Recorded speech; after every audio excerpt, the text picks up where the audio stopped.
क्या तुम उनके वचन को झूठा हो जाने दोगे? हाँ?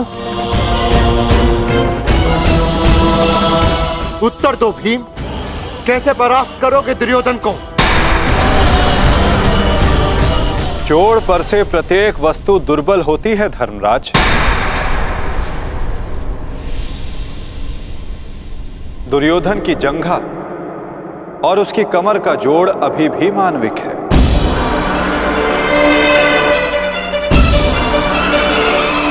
दुर्योधन को वहां से तोड़ा जा सकता है।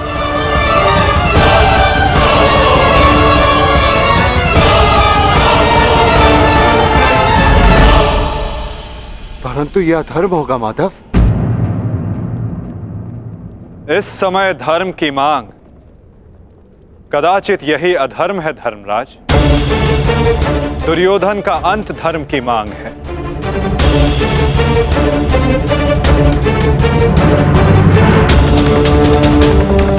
परंतु माधव, युद्ध के लिए दुर्योधन का प्रस्तुत होना भी आवश्यक है। यदि दुर्योधन हम सबके समक्ष प्रस्तुत नहीं होते तो हमें दुर्योधन के समक्ष प्रस्तुत हो जाना चाहिए।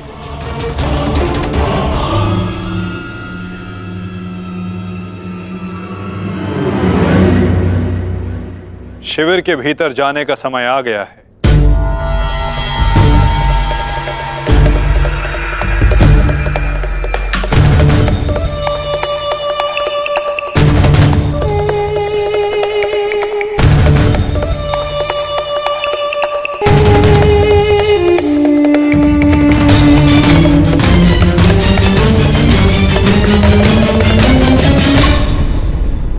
याद तो कोई भी नहीं है।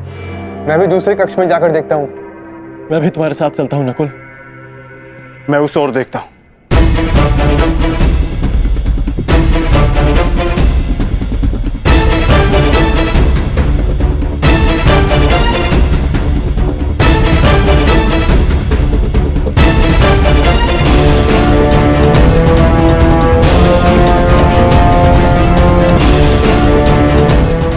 माधव, दुर्योधन कहीं नहीं मिला। अब हम क्या करें? रक्त और पाप अपने चिन्ह छोड़ ही जाते हैं पार्थ। और यदि रक्त एक पापी का हो तो वो कभी नहीं छिपते।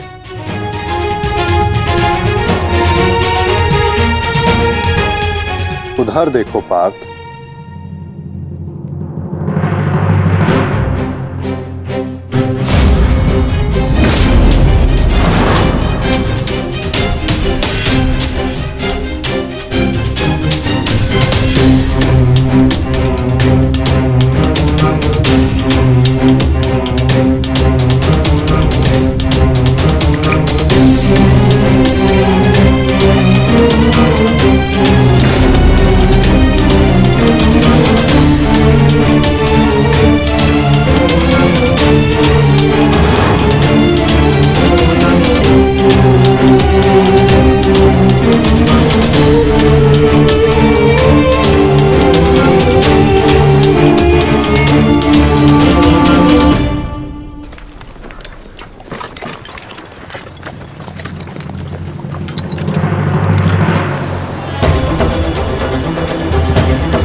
तो दुर्योधन इस सरोवर में छिपा है।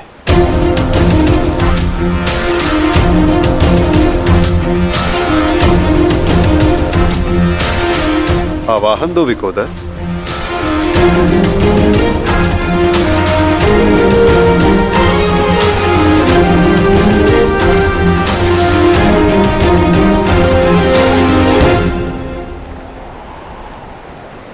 दुर्योधन! दुर्योधन, मैं जानता हूं तुम यहीं छिपे हो। बाहर निकलो कायर और युद्ध करो मुझसे। सुन रहे हो ना कायर? सामने आओ। क्या इस प्रकार मेरा सामना करोगे? बाहर निकलो और बंद करो मुझसे।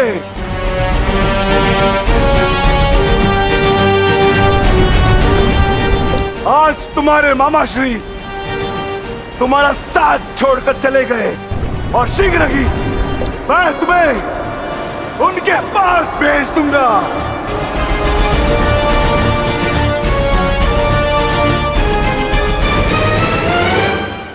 अरे वज्र का शरीर लेकर भी भयभीत हो दुर्योधन। महारथी कर्ण को अपना मित्र कहते हैं ना, किंतु आज यदि कर्ण तुम्हें इस दिशा में देख लेते तो उन्हें भान हो जाता कि उनका मित्र एक शूरवीर योद्धा नहीं, बस एक कायर है।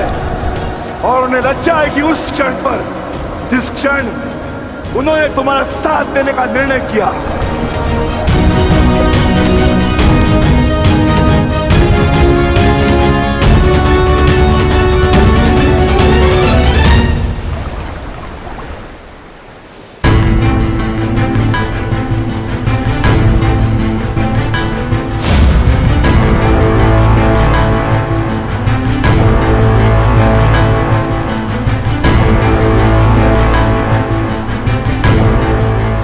विकोदर,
तुम तो अपने मामा से भी बड़े कायर निकले दुर्योधन।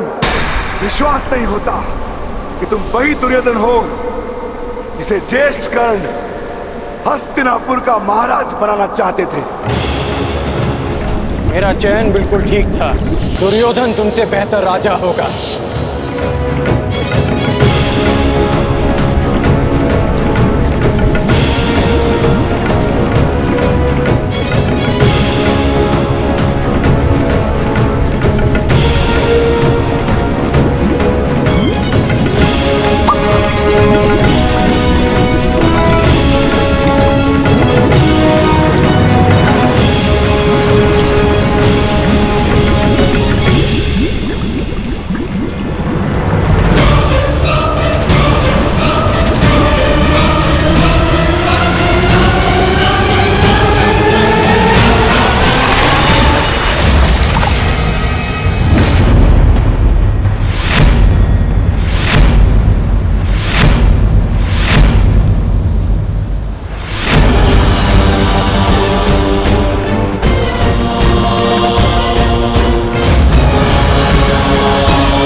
दुर्योधन आओ, स्वागत है तुम्हारा। एक क्षण के लिए ऐसा लगा कि तुम इसी भांति सदैव छिपे रहोगे। मुझे तुमसे छिपने की आवश्यकता नहीं है भीम, क्योंकि मेरा शरीर वज्र का है। स्मरण है ना, कुछ समय पूर्व क्या दुर्दशा की थी मैंने तुम्हारी? स्मरण है?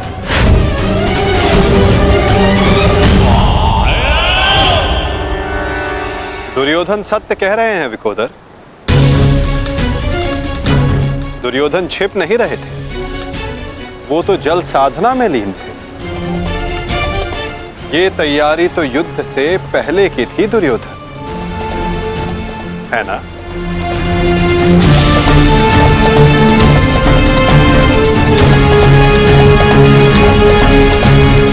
अद्भुत। एक बार फिर तुमने मुझे चौंका दिया। हाँ, मैं जल साधना कर रहा था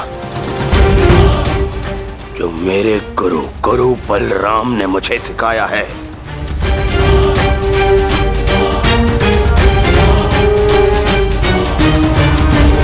आशा करता हूं कि मुझे विलंब ना हुआ हो। जो चाहे साधना कर लो दुर्योधन, परंतु आज तुम्हें मुझसे कोई नहीं बचा सकता। बड़े निश्चित हो मेरी मृत्यु को लेकर।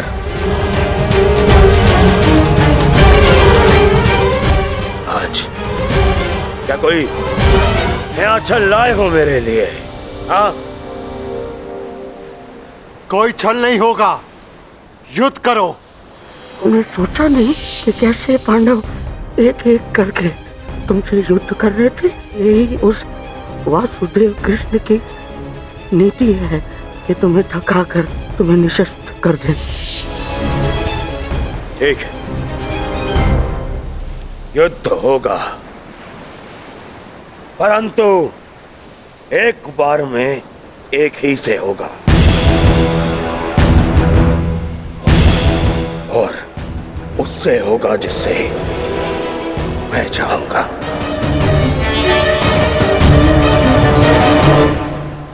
स्वीकार है।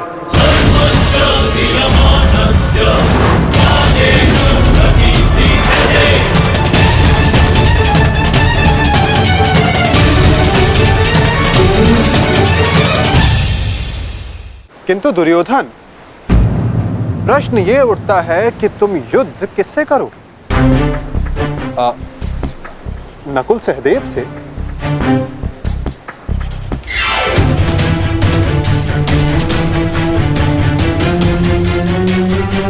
हाँ, उचित है। नकुल तुमसे दुर्बल है, तो उसको परास्त करना तुम्हारे लिए सरल होगा। और सहदेव ने तो तुम्हारे मामा श्री का वध करके अपनी प्रतिज्ञा पूर्ण की है ना? किंतु यह चुनाव करने से पूर्व एक बात सदा स्मरण रखना दुर्योधन, कि नकुल सहदेव का एक प्रहार तुम्हारे 100 प्रहारों से अधिक स्मरणीय होगा, और नकुल सहदेव को तुमसे कहीं अधिक सम्मान मिलेगा। हाँ, कदाचित इस द्वंद्व में, इस महाभारत में तुम भले ही विजयी हो जाओ, किंतु सदा के लिए तुम अपना मान, सम्मान और यश खो बैठोगे दुर्योधन।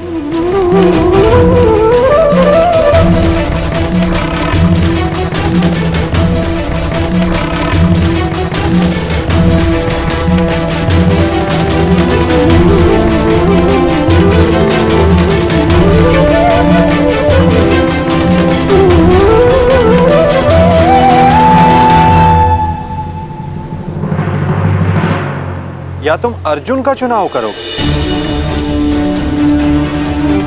जिसने तुम्हारे मित्र का वध किया।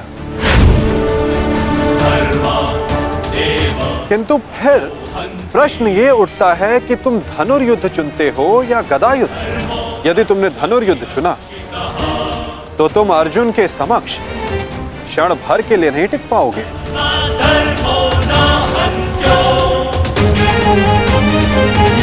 और यदि तुमने गदा युद्ध चुना तो समस्त संसार तुम्हें इस अन्यायपूर्ण चुनाव के लिए सदा धिक्कारता रहेगा।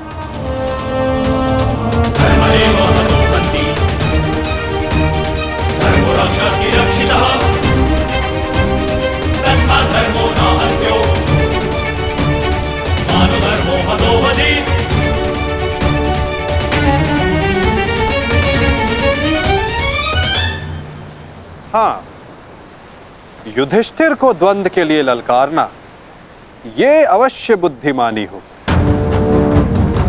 क्योंकि यदि राजा को मारोगे तो सेना तो स्वयं परास्त हो जाएगी। किंतु ये बात स्मरण रखना दुर्योधन, यदि तुमने ऐसा किया तो समस्त संसार तुम्हें उस कायर की भांति स्मरण करेगा जिसने स्वयं से निर्बल को परास्त करने का विकल्प चुना।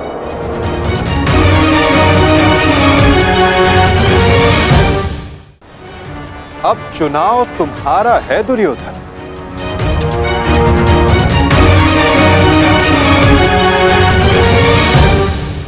नहीं चलिए,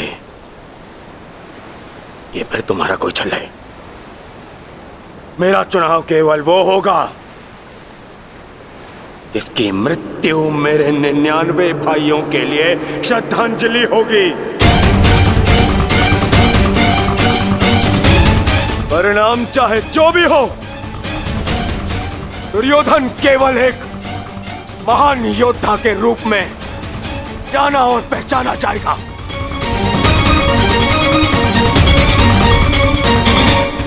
मैं दुर्योधन द्वंद्व के लिए भीम को चुनता हूं।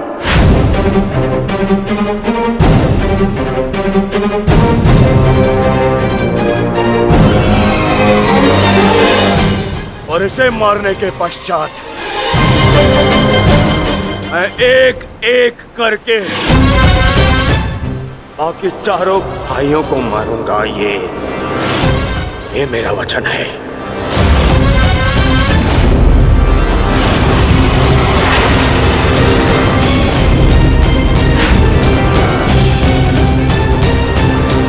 तो प्रतीक्षा किस बात की है दुर्योधन?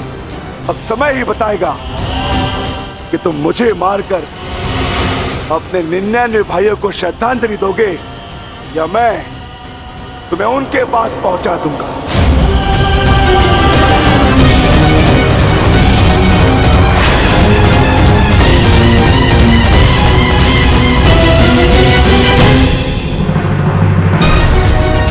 हर हर महादेव।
प्रणिपात दाओ।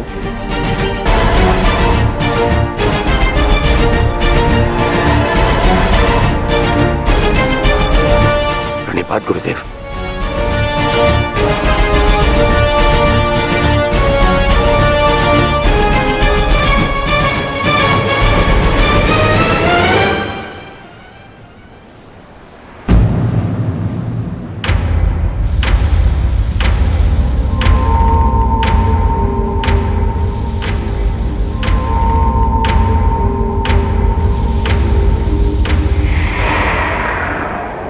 अक्षणी सेना का विनाश हो चुका है कान्हा।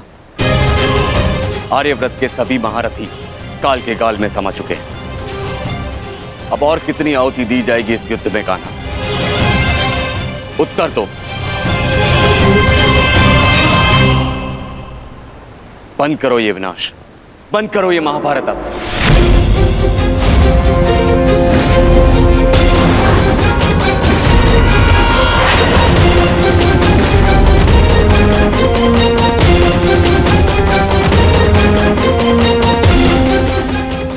नहीं गुरुदेव,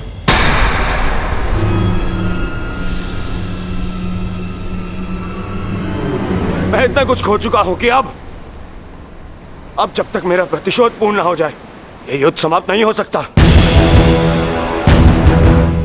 और ना ही मैं अपनी प्रतिज्ञा पूर्ण होने से पूर्व इस युद्ध को समाप्त होने दूंगा।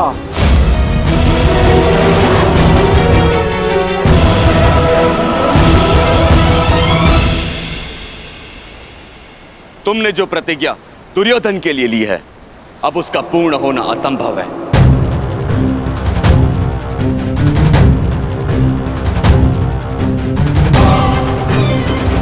क्योंकि गदा युद्ध में कमर से नीचे प्रहार करना नियम के विरुद्ध है। और तुमने प्रतिज्ञा ली है दुर्योधन की जंगा तोड़ने की।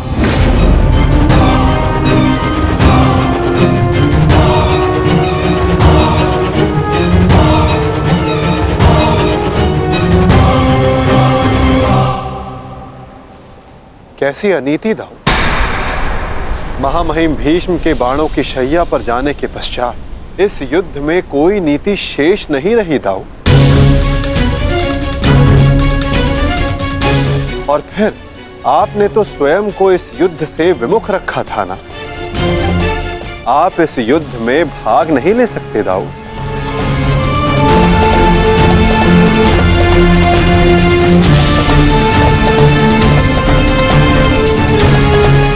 ये युद्ध धर्म स्थापना के लिए है दाऊ। मैं यही तो देखने आया हूं कान्हा कि इस धर्म स्थापना की युद्ध में कोई अधर्म ना हो।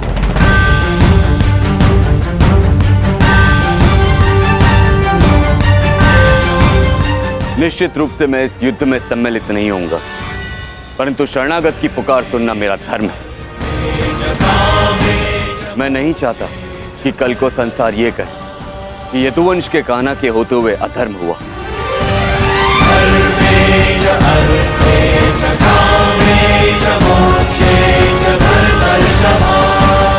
यदि ये दोनों युद्ध करना चाहते हैं तो करें।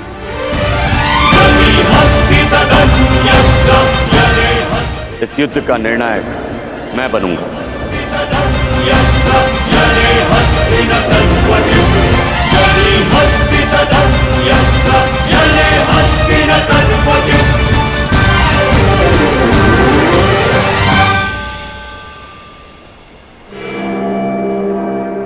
और स्मरण रहे, जिसने भी इस युद्ध में नियमों का उल्लंघन करके विजय पाई, उसे मैं स्वयं अपने हल से समाप्त कर दूंगा।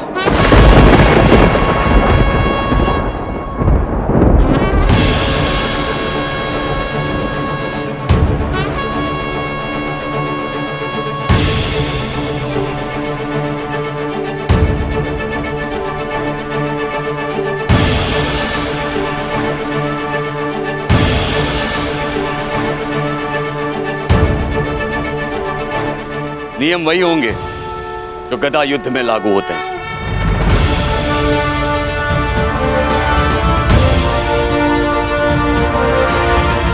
और युद्ध में कोई भी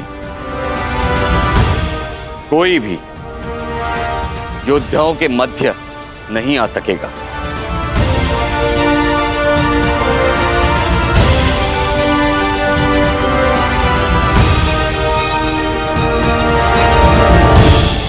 इस द्वंद्व का विजेता इस युद्ध का विजेता माना जाएगा।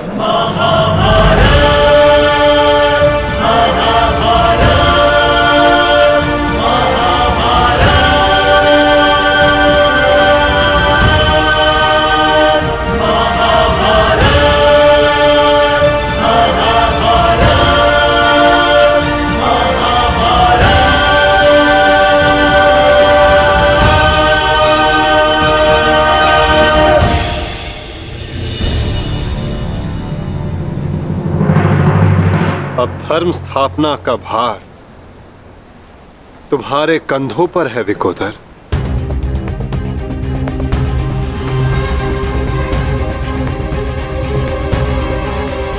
यदि मेरे कंधों पर कोई भार है तो केवल मेरी प्रतिज्ञा का, जिसे मैं अवश्य पूर्ण करूंगा।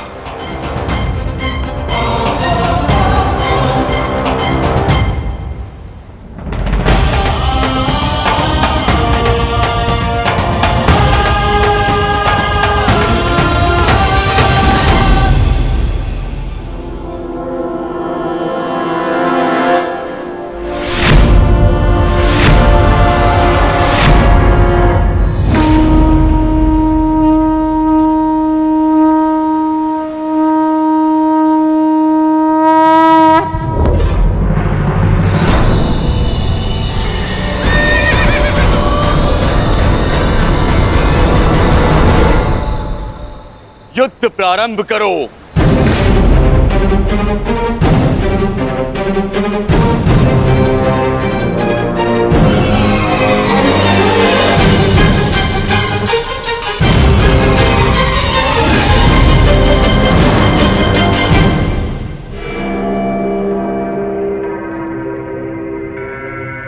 अब विजय और पराजय इस द्वंद्व पर निर्भर करेगी महाराज।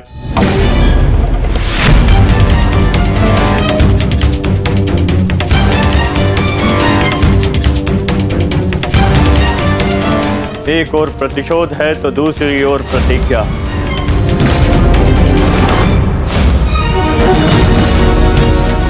गुरुकुल के दो सर्वश्रेष्ठ गदाधारी आज एक दूसरे के विरुद्ध खड़े हैं महाराज, और महाबली बलराम निर्णायक है महाराज। मुझे इस बात में कभी भी संदेह नहीं था संजय कि मेरा पुत्र भीम से श्रेष्ठ गदाधारी है।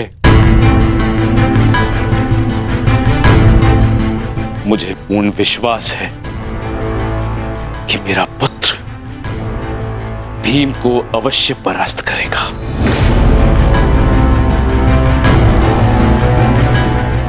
परंतु मुझे चिंता थी तो केवल वासुदेव की, कि कहीं वो किसी प्रकार का छल ना करे। परंतु अब गांधारी के वरदान फल स्वरूप न भीम दुर्योधन का कुछ बिगाड़ पाएगा, और हलधर बलराम के मध्य में उपस्थित होने के कारण वासुदेव भी हमारे पुत्र के साथ कोई छल नहीं कर पाएंगे। हस्तिनापुर में उत्सव की तैयारी करो। मेरा पुत्र इस संसार का सबसे बड़ा युद्ध जीत कर आने वाला है। हाँ, तैयारी करो।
माधव मित्र, तुम्हारी विजय निश्चित है।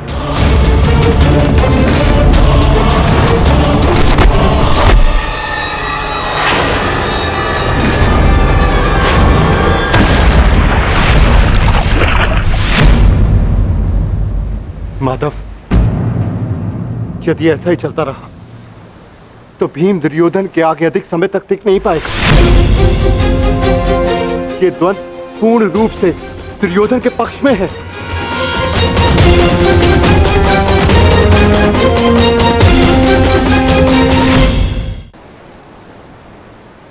धर्म स्थापना का मार्ग सरल कहां होता है धर्मराज?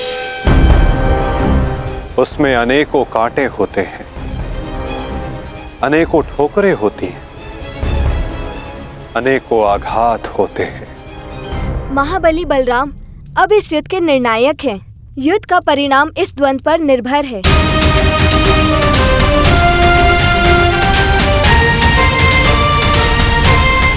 माधव,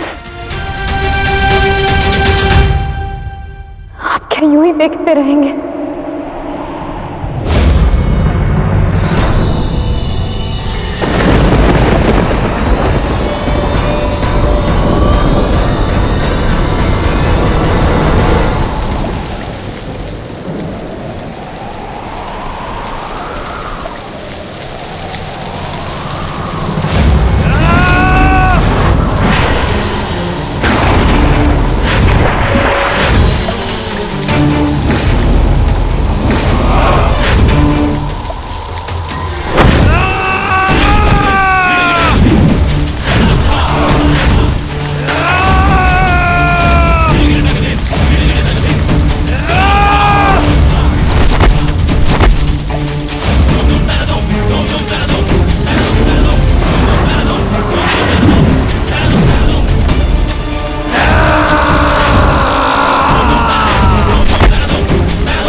पराजय तो तेरी निश्चित है भीम। फिर क्यों पराजय के साथ साथ मृत्यु का भी आह्वान कर रहा है? टेक दे, मेरे समक्ष अपने घुटने टेक दे, अन्यथा आज तेरा जीवन मृत्यु के समक्ष घुटने टेक देगा। जब मेरे ज्येष्ठ कर्ण ने मरते समय अपना धर्म नहीं छोड़ा तो उनका यह अनुज कैसे छोड़ सकता है? अब यह युद्ध हम में से किसी एक के मृत्यु के पश्चात ही समाप्त होगा। नहीं, वो तेरा ज्येष्ठ नहीं था, कोई संबंध नहीं था तुम्हारे साथ में उसका, क्योंकि कोई अनुज अपने ज्येष्ठ की इस तरह मृत्यु नहीं करता, वो भी छल से। वो केवल मेरा था, मेरा मित्र था वो। तुम्हारा उसके साथ में कोई संबंध नहीं था कोई संबंध।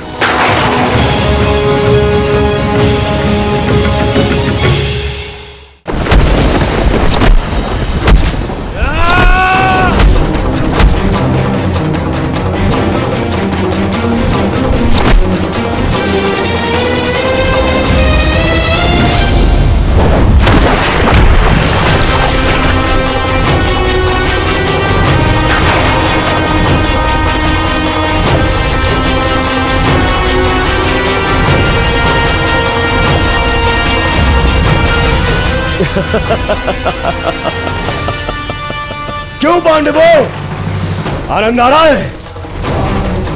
अपने अनुज को ऐसे देखकर आनंद आ रहा है?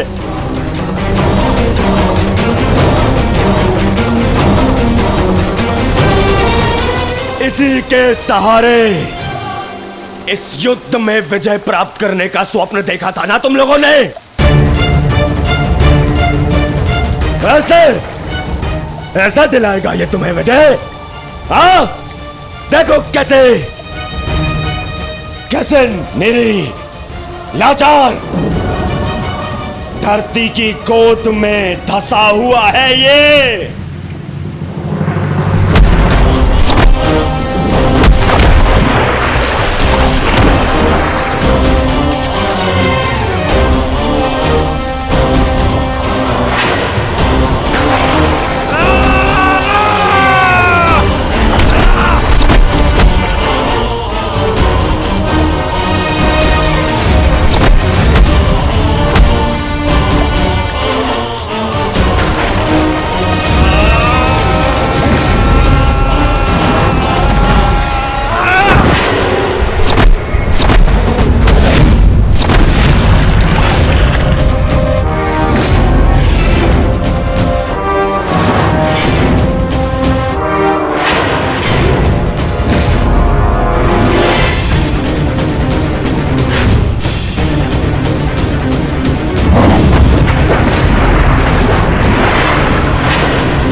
भीम उठिए।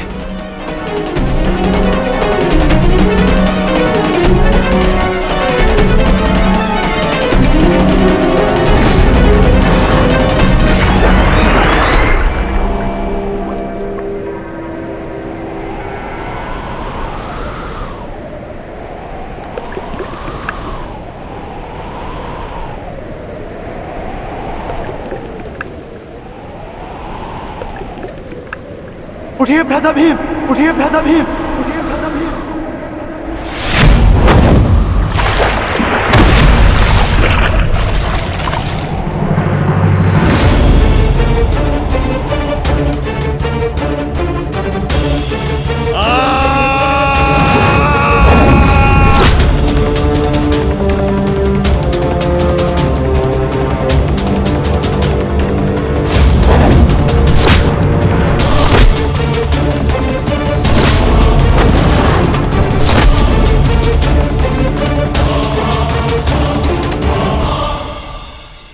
प्रतिज्ञा ली थी ना तुमने कि तुम मेरी जंगा तोड़ेगा। आज मैं प्रतिज्ञा लेता हूं, तुझे मारने के पश्चात, उन पांडवों का वध करने के पश्चात, उस 5 पतियों वाली पांचाली का पूरे कुरुसभा के बीच फिर से वस्त्र हरण करूंगा और अपनी इसी जंगा पर बिठाऊंगा।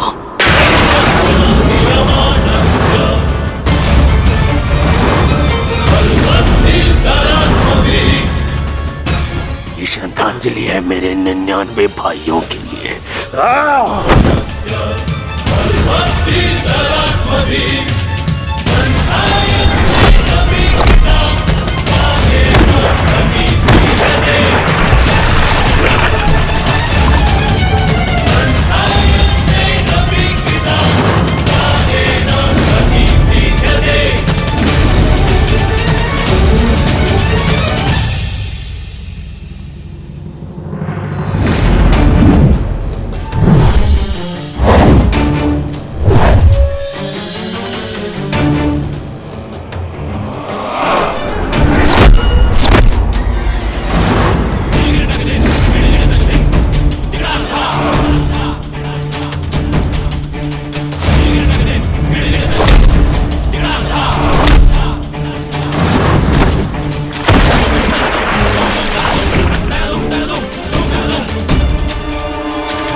ये हो क्या रहा है? स्वयं महाबली बलराम के होते हुए इस प्रकार नियम का उल्लंघन कैसे हो सकता है? बलराम को कुछ करना होगा। ये छल है बॉस।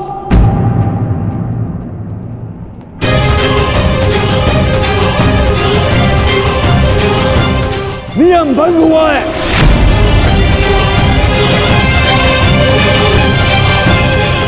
रुक जाइए दाऊ। आपने कहा था कि जो नियम भंग करके विजय प्राप्त करेगा तो आप उसे दंड देंगे, किंतु अभी जय विजय का निर्णय नहीं हुआ है दाऊ। आप भीम को अभी दंडित नहीं कर सकते।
अंत हो गया, अधर्म का अंत हो गया।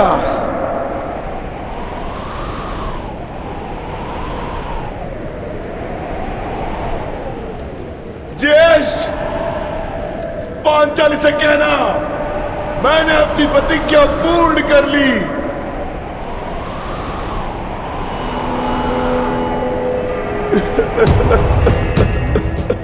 मैंने अपनी प्रतिज्ञा पूर्ण कर ली, पूर्ण कर ली, पूर्ण कर ली।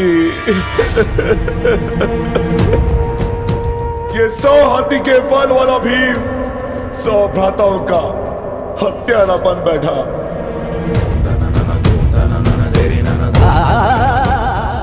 आज ये देवपुत्र अपने भ्राताओं का रक्त पीने वाला राक्षस बन बैठा।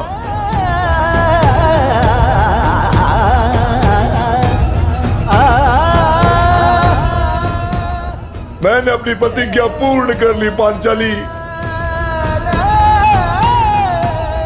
तुम्हारे अपमान का प्रतिशोध मैंने ले लिया। इस महायुद्ध में, इस महाभारत में मैं विजयी हो गया।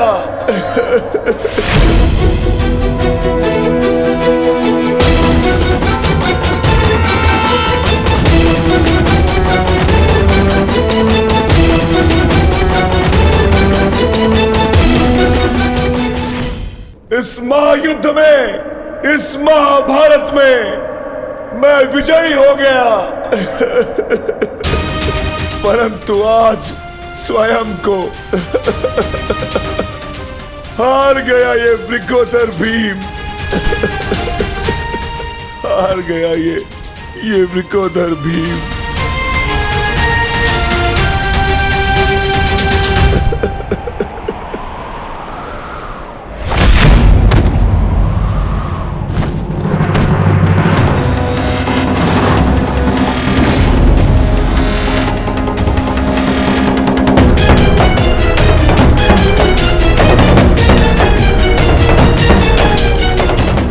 मैंने कहा था ना भीम, यदि किसी ने नियम तोड़कर विजय पाई तो मैं स्वयं उसके प्राण हर लूंगा।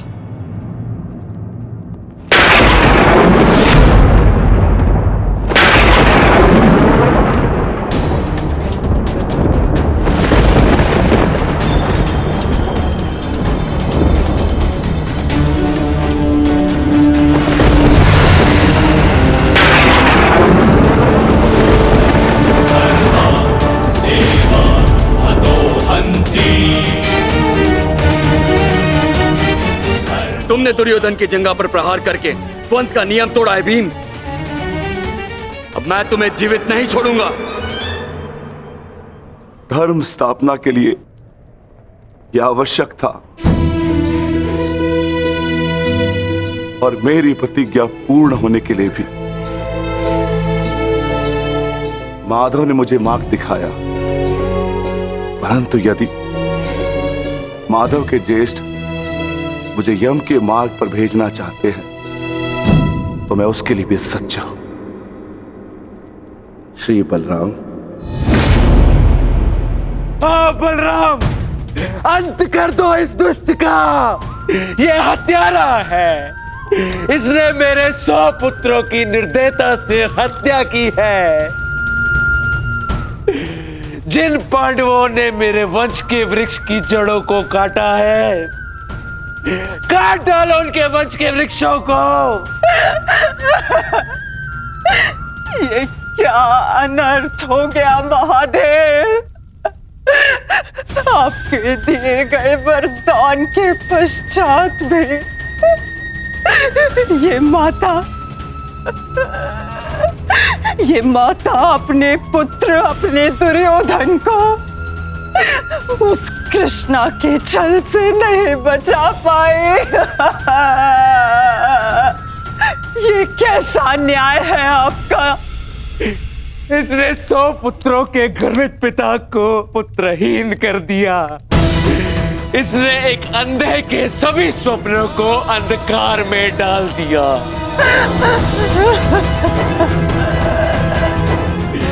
अंत कर दो इसका। मार डालो इसको अंदर। यदि मुझे कोई तर्पण करने वाला जीवित नहीं तो इनका तर्पण करने वाला भी शेष नहीं होना चाहिए।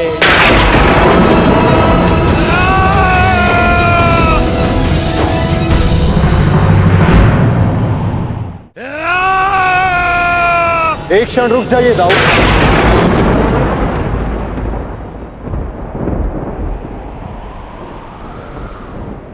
नहीं कान्हा, अब मत रोकना मुझे। अब मैं बंधित नहीं हूं। मैं अधर्म को तो नहीं रोक पाया, परंतु अधर्मी का नाश अवश्य करूंगा।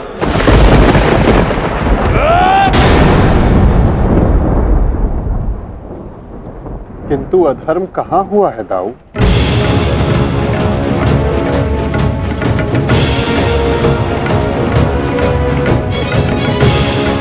भीम ने नियम भंग करते हुए दुर्योधन की जंघा पर प्रहार किया।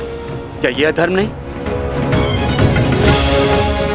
तुमने स्वयं अपनी आंखों से देखा है कान्हा, फिर भी तुम मुझसे प्रश्न कर रहे हो? आता हूं, क्योंकि ये प्रश्न उचित है।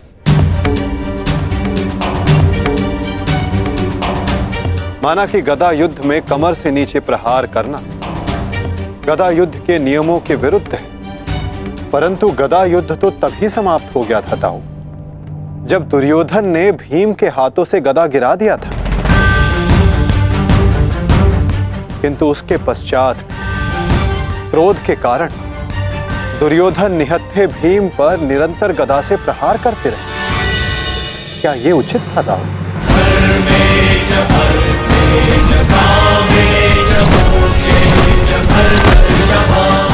नियम तो दुर्योधन ने तोड़ा था,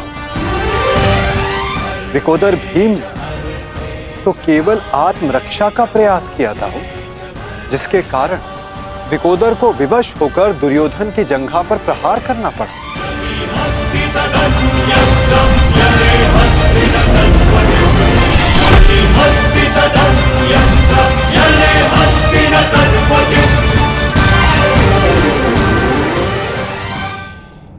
और दाऊ, स्मरण रहे, नियमों को भंग करना तो दुर्योधन ने प्रारंभ किया।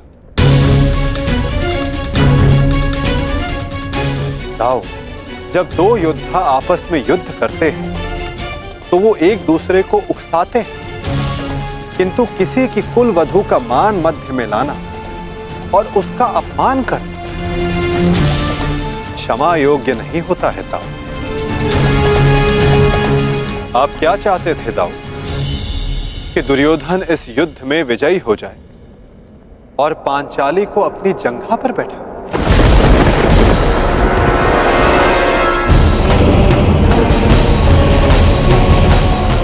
कि दुर्योधन इस युद्ध में विजयी हो जाए और पांचाली को अपनी जंघा पर बैठा?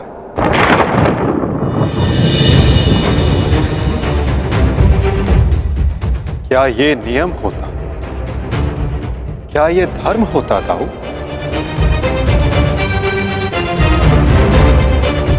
यदि ये दोनों युद्ध करना चाहते हैं तो करें। इस युद्ध का निर्णायक मैं बनूंगा। और स्मरण रहे, जिसने भी इस युद्ध में नियमों का उल्लंघन करके विजय पाई, उसे मैं स्वयं अपने हल से समाप्त कर दूंगा।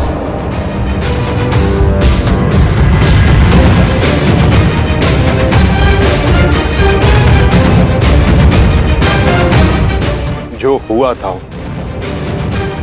वही नियति थी और वही धर्म के हित में की गई नीति था। और यदि फिर भी आपको ऐसा लगता है कि इस द्वंद्व में आपके समक्ष अधर्म हुआ है, तो उस सारे अधर्म की जड़ मैं होता हूं।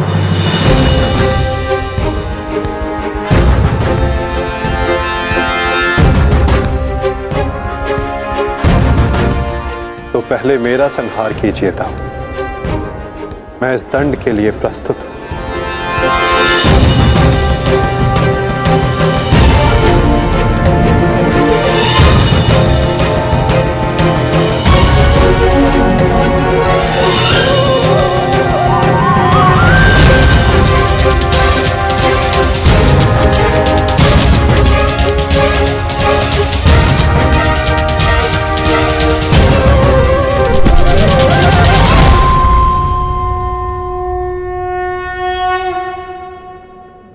तुमने मुझे निरुत्तर कर दिया कान्हा।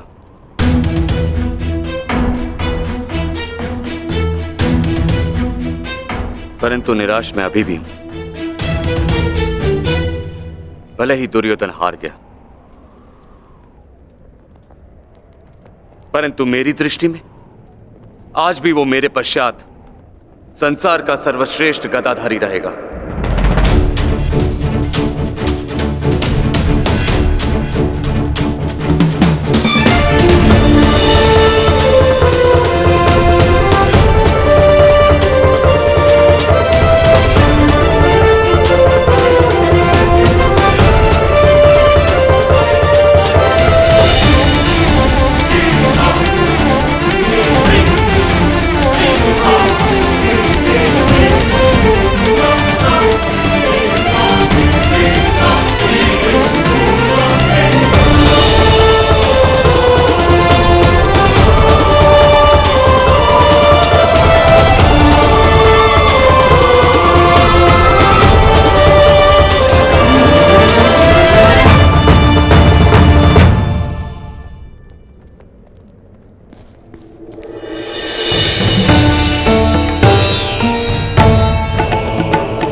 दुर्योधन के अंत के साथ साथ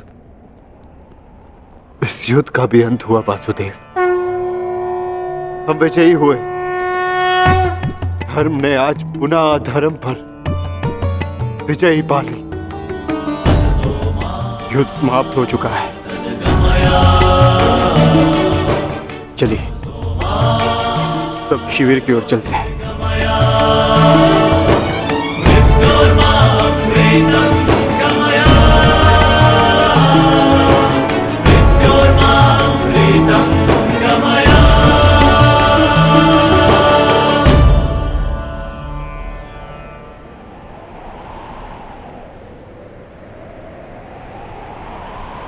युद्ध अभी शेष है धर्मराज।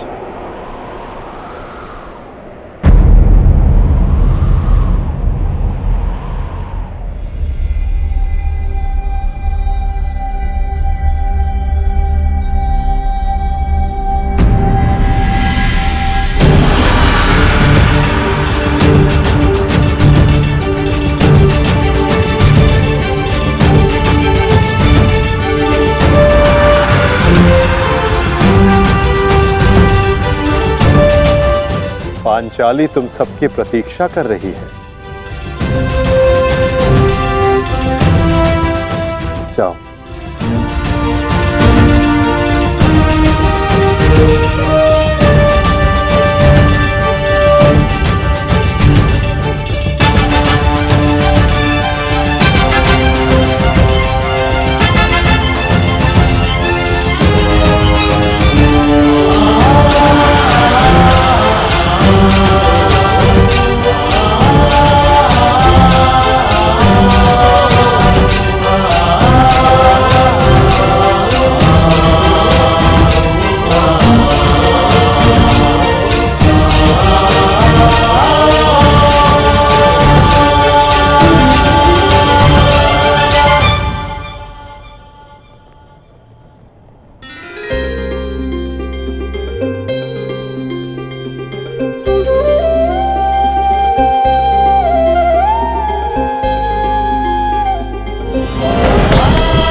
मैंने अपनी प्रतिज्ञा पूर्ण की पांचाली।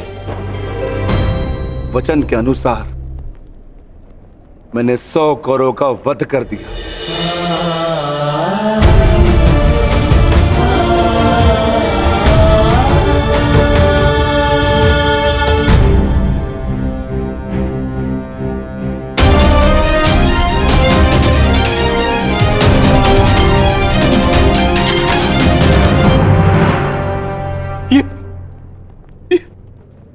ये क्या हो गया मित्र?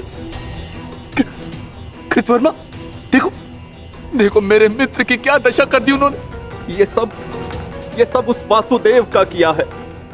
यादव हूं, परंतु गर्व है कि कौरवों के लिए लड़ा। और आज वासुदेव ने छल से दुर्योधन की, जैसे छल से अंगराज कर्ण का वध करवाया वासुदेव ने। और आज मित्र उठो मित्र, हमें युद्ध जीतना है मित्र, हमें युद्ध जीतना। हमें पिताश्री और मित्र कर्ण की मृत्यु का प्रतिशोध लेना है मित्र। उठ जाओ मित्र, उठ जाओ मित्र, तुम मुझे छोड़ के नहीं जा सकते मित्र। उठो मित्र, मित्र उठो, उठो।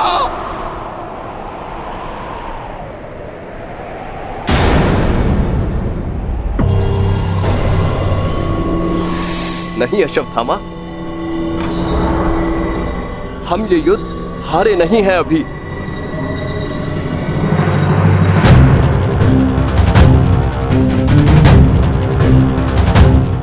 मित्र, मित्र तुम जीवित हो मित्र? साथ ही युद्ध अभिशेष है मित्र। हमें युद्ध जीतना है मित्र, हमें युद्ध जीतना है। उठो उठो मित्र, उठो, हमें युद्ध समाप्त करना है मित्र। उठो, हम ये युद्ध जीतेंगे मित्र। उठो मित्र। नहीं अश्वत्थामा, मैं हिल भी नहीं सकता। मेरा पूरा शरीर निष्क्रिय हो गया है। नहीं मित्र, मित्र ऐसा मत कहो मित्र, तुम सब कुछ कर सकते हो मित्र। और तुम्हारा ये मित्र अश्वत्थामा, ये भी सब कुछ कर सकता है मित्र, सब कुछ कर सकता है। मुझे सौगंध है अपने पिता की, आपकी और मित्र कर्ण की मित्रता, मैं पांडवों से प्रतिशोध अवश्य लूंगा मित्र, अवश्य लूंगा। मुझे आज्ञा दीजिए, मैं पांचों पांडवों के शीश आपके समक्ष प्रस्तुत करूंगा मित्र। मुझे एक अवसर दीजिए, मेरा अभिषेक कीजिए मित्र। अब मैं ही आपकी सेना और मैं ही आपका सेनापति मित्र, मैं ही आपका सेनापति।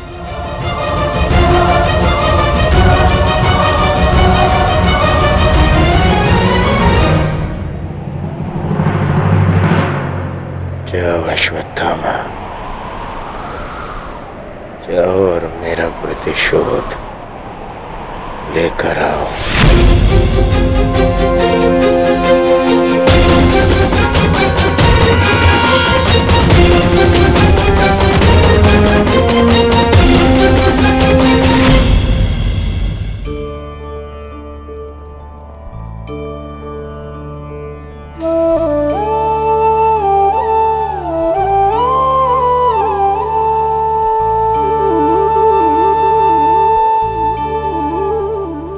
अब समय आ गया है सखी, तुम्हारे पतियों ने अपनी प्रतिज्ञाएं पूर्ण की।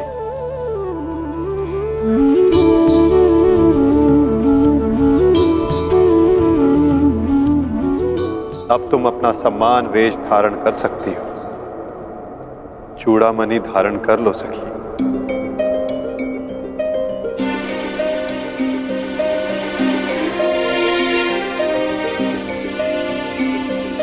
कुमारी चापि पांचाली वेदी मध्यात् समुत्थिता सुभागा दर्शनीयाङ्गी स्वासिताय तलोचना।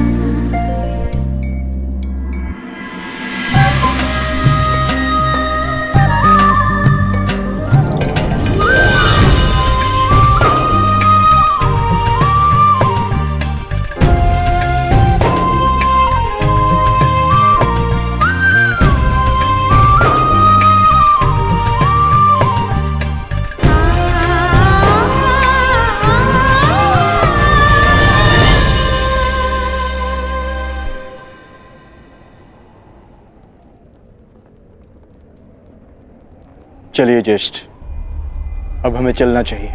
नहीं अर्जुन, ये राहुकाल का समय है, कल प्रातःकाल में प्रस्थान करेंगे। कृतवर्मा, हमें इसे संभव बनाना होगा, हमें ये युद्ध जीतना ही होगा।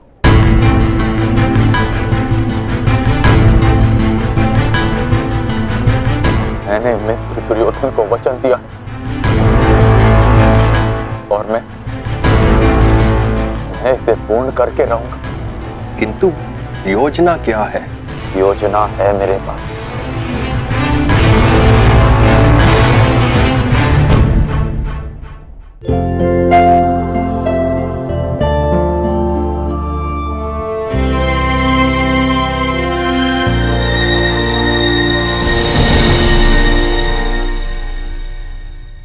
अंततः 18 दिन के पश्चात ये महासंहार समाप्त हुआ।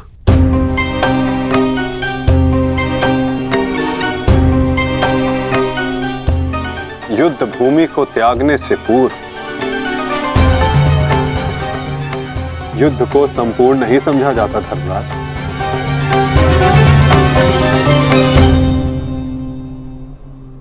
कल प्रातः काल तक प्रतीक्षा कर, क्या पता कि कोई और चुनौती हमारी प्रतीक्षा कर रही हो। आज रात्रि जब वो विश्राम करें तो हम उनका संहार करेंगे। जिस प्रकार उल्लू रात्रि में अपने शत्रु का अंत करता है, उसी प्रकार हम भी पांडवों का शिकार करेंगे। पांडवों का स्वागत हस्तिनापुर में नहीं, यमलोक में हो, यमलोक में। यदि कल प्रातः काल तक कोई चुनौती नहीं आती तो ही इस युद्ध को समाप्त समझना धर्मराज। किंतु माधव, अब हमें चुनौती देने के लिए शेष बचा ही कौन है? अश्वत्थामा। क्या हम अनीति पूर्वक पांडवों का वध करेंगे? इस महाभारत में नीति अब शेष ही कहां है? क्या मेरे पिता का वध नीति से हुआ? क्या महामहिम भीष्म का संहार नीति पूर्वक था? क्या कर्ण का वध नीतिगत था? यहाँ तक कि मित्र दुर्योधन को भी नीति से परास्त किया गया। तो तुम किस नीति की आशा लगाए बैठे हो कृतवर्मा? इस युद्ध में नीति और अनीति का कोई महत्व नहीं।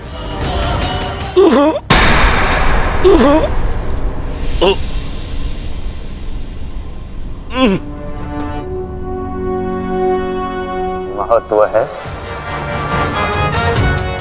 तो केवल विजय का, महत्व है तो केवल प्रतिशोध का।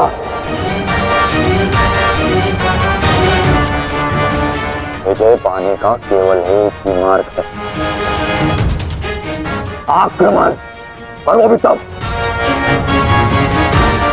जब शत्रु निद्रा में लीन हो। अपने शस्त्र के साथ सज्ज रहो कृतवर्मा, और रात्रि की प्रतीक्षा करो।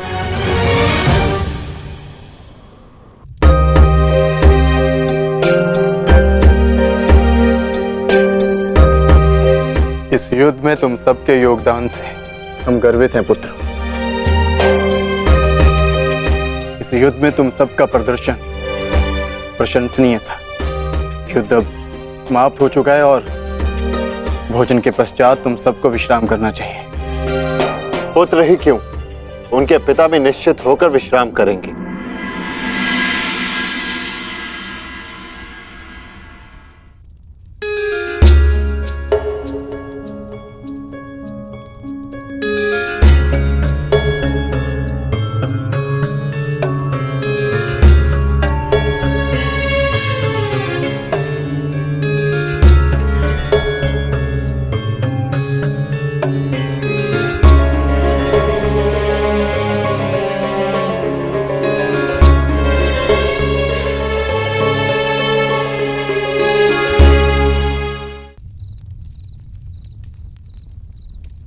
क्या हुआ माधव?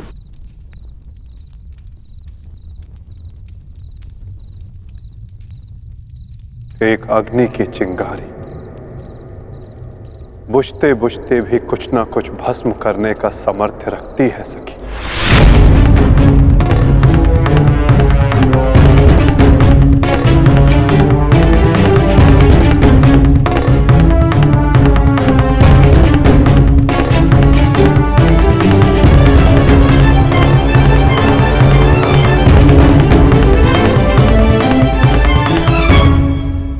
ये माधव क्या कह रहे थे? क्या कोई अनहोनी घटित होने वाली है?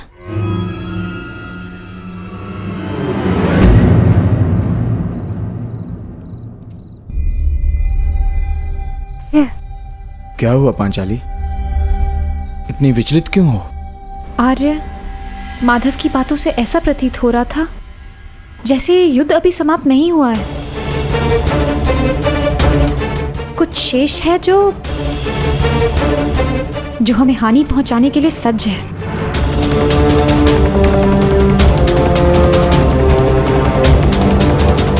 माधव की कोई भी बात कभी भी निरर्थक नहीं होती। हमें उनकी बात के पीछे अर्थ को समझना होगा।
दुष्ट अश्वत्थामा, ये क्या कर दिया तुमने? धृष्टद्युम्न!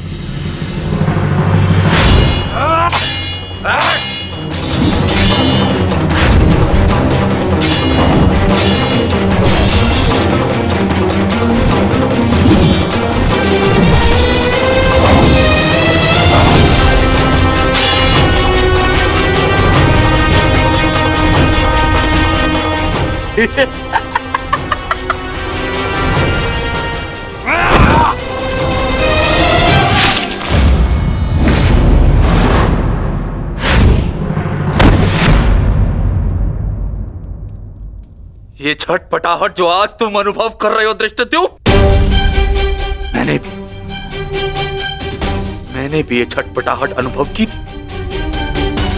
अब तुमने मेरे पिताश्री का शीश उनके धड़ से भिन्न कर दिया था। यही छटपटाहट धृष्टद्युम्न, यही छटपटाहट।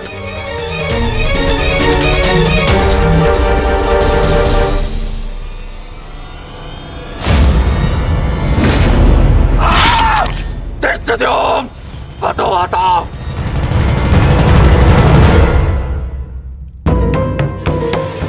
एक अग्नि की चिंगारी बुझते बुझते भी कुछ ना कुछ भस्म करने का सामर्थ्य रखती है सखी।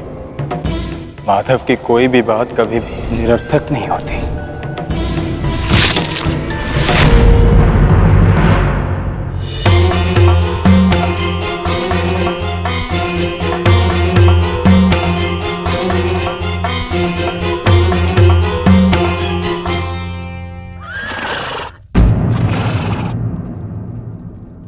कौन है वहां?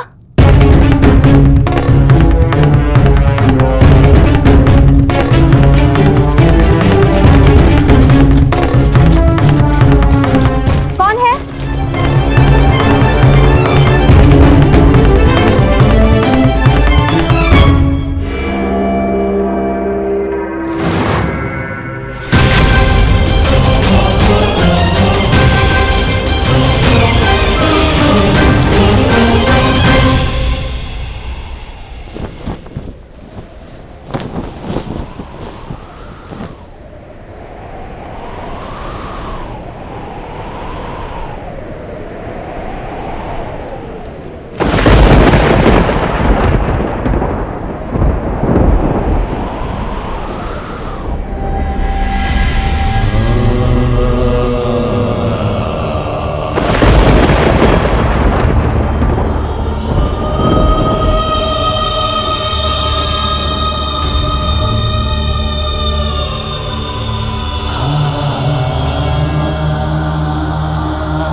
तो पांचाली का स्वर है।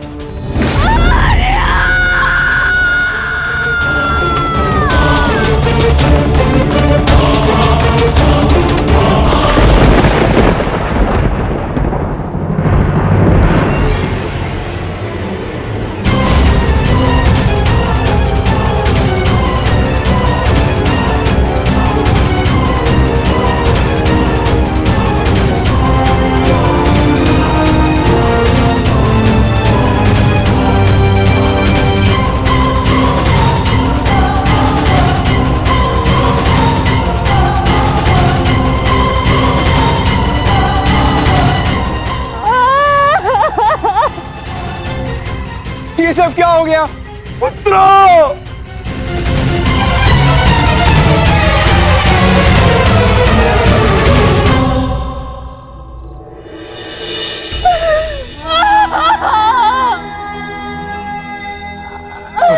आपने कहा था कि अब और कोई मृत्यु नहीं होगी, तो क्या है ये सब?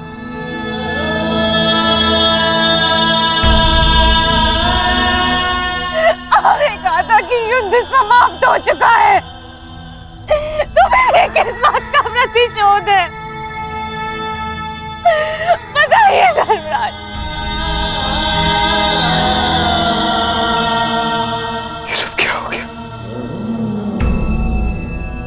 किसने किया ये पांचाली? किसने? मैंने नहीं देखा, वो दूर भाग रहा था। बस अंधकार में उसका मस्तक चमक रहा था, जैसे मणि,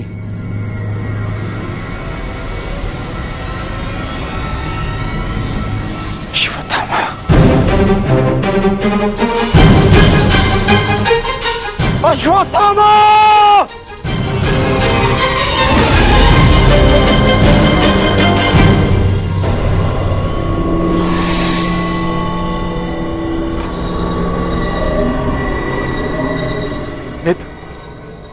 मित्र, हमारा प्रतिशोध पूर्ण हुआ मित्र।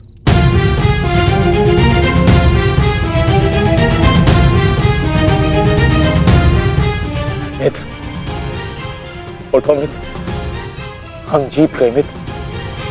मैंने तुम्हें विजय दिला दी मित्र। मैंने 5 पांडवों और अपने पिता के हत्यारे का वध कर दिया मित्र। देखो,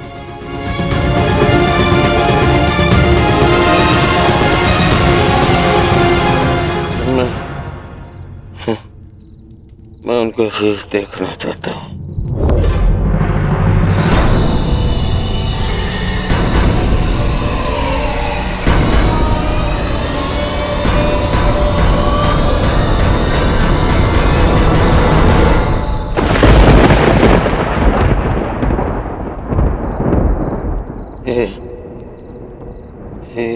ये पांडव नहीं है।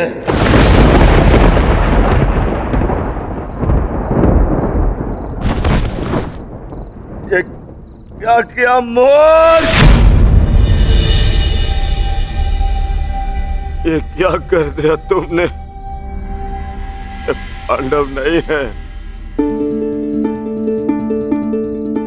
ये पांडवों के पुत्र हैं। ये तुमने क्या कर दिया अश्वत्थामा? मेरे कुल को जल चढ़ाने वाला भी कोई शेष नहीं छोड़ा तुमने अश्वत्थामा। आज समझ में आ गया कि प्रतिशोध की अग्नि स्वयं को ही जला देती है। ये क्या कर दिया मैंने? नहीं मित्र। अश्वत्थामा!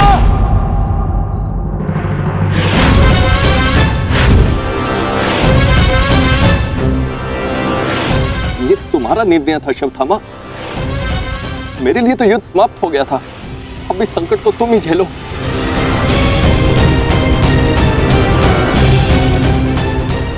अपनी मृत्यु के लिए सज्ज हो जाओ। मित्र, मुझे बचाओ मित्र।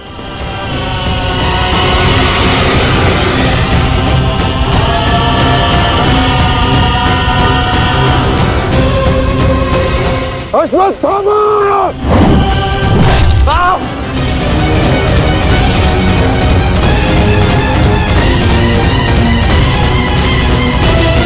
मित्र,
फिर पांडवों, सब साथ में प्रहार करते हो?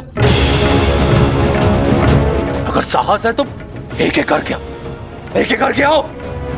तो ठीक है, चुनो किसे चुनौती देना चाहते हो तुम।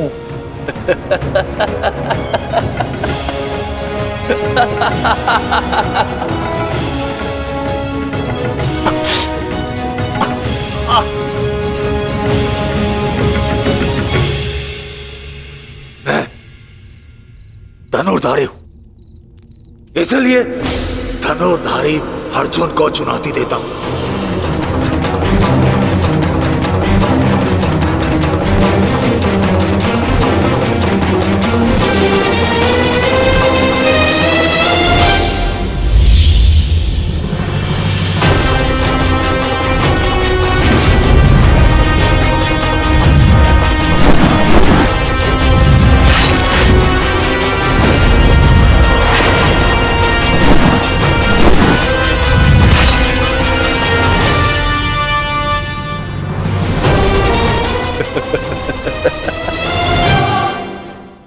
ना ही तुम कर्ण से श्रेष्ठ थे और ना ही मुझसे, परंतु पिताश्री इस सत्य का अनुभव कर ही नहीं सके। परंतु आज मैं तुम्हें इस सत्य का ज्ञान करा के ही रहूंगा।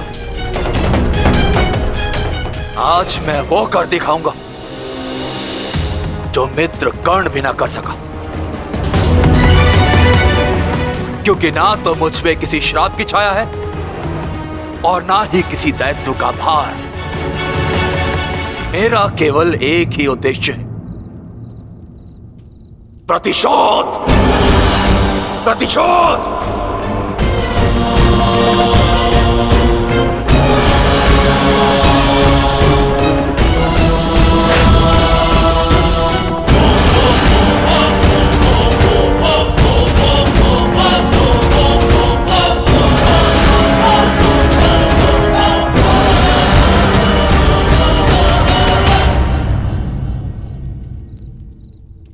ब्रह्मास्त्र।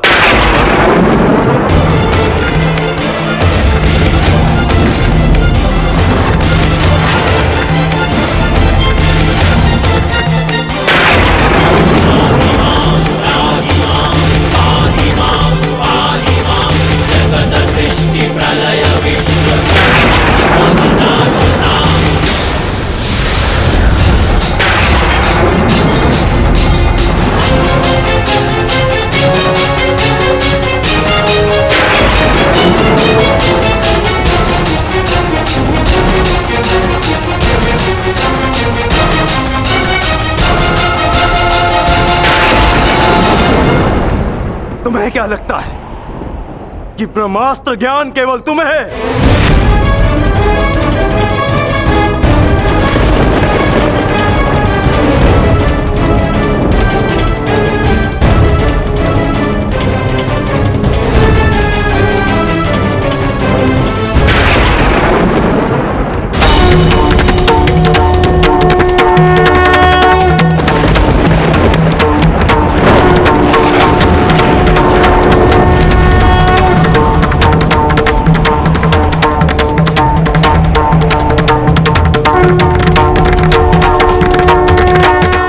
पार्थ,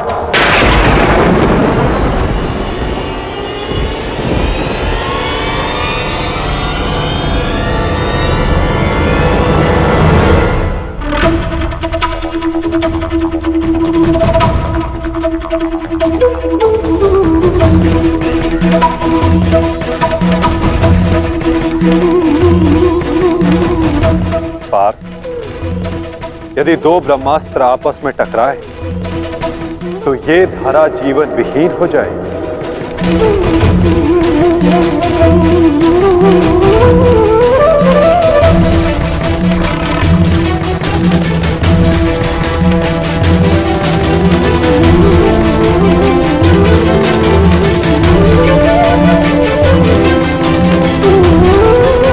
इस युद्ध का आरंभ धर्म स्थापना के लिए हुआ था पार्थ, सृष्टि के नाश के लिए नहीं। अपना ब्रह्मास्त्र वापस ले लो पार्थ।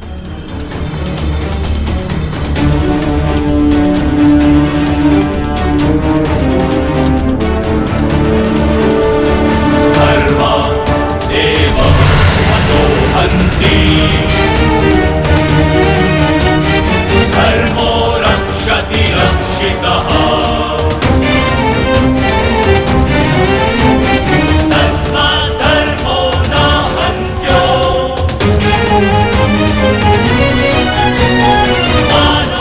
अश्वत्थामा, तुम भी अपना ब्रह्मास्त्र लौटा लो। धर्मो रक्षति रक्षितः तस्मात् धर्मो न हन्त्यो मानो धर्मो हतो वधि।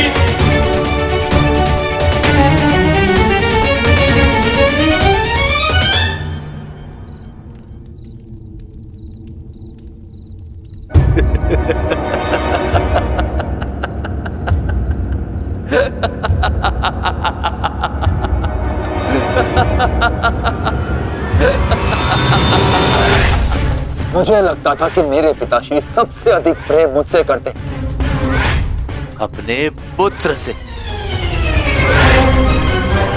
परंतु नहीं। इसी क्षण ये ज्ञात हुआ कि वो अधिक प्रेम इस अर्जुन से करते।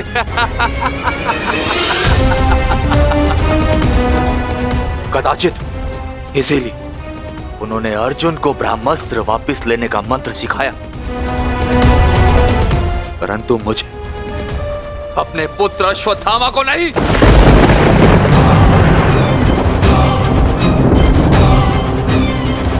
वासुदेव, वासुदेव, मुझे ब्रह्मास्त्र वापस लौटाने का मंत्र नहीं आता। नहीं आता।